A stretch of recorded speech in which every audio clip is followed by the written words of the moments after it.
the Prophet Muhammad mentioned that amongst the signs of the last day is that you would see the barefooted Bedouins compete with each other in building tall buildings.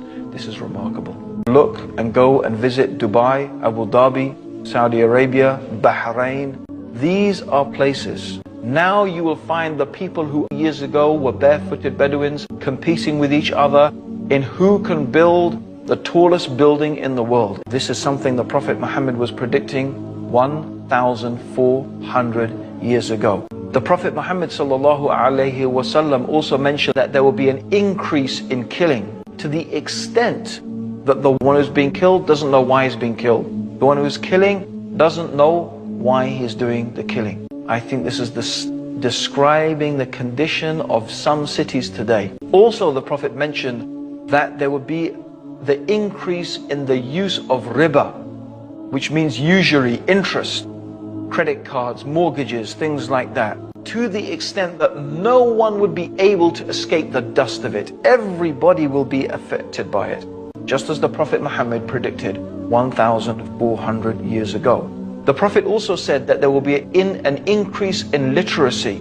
In fact, so many people will be able to read and write, but actually knowledge will decrease. Not by the books disappearing, but the scholars, so that only ignorant people will remain. And they will misguide themselves and misguide others. Speakers will be many and the scholars will be few.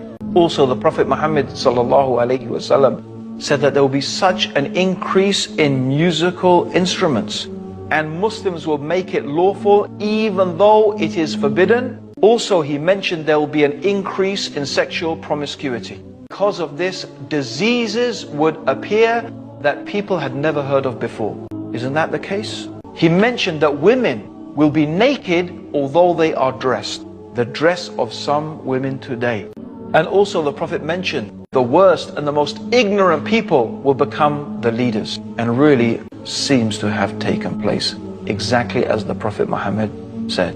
Men will wear gold and silk even though the Prophet has made it unlawful. And keeping onto the religion will be like holding two hot coals. But these are some of the small signs, and there are many, many more things that the Prophet Muhammad ﷺ mentioned, the events that will take place before the last day. These things that I have gone through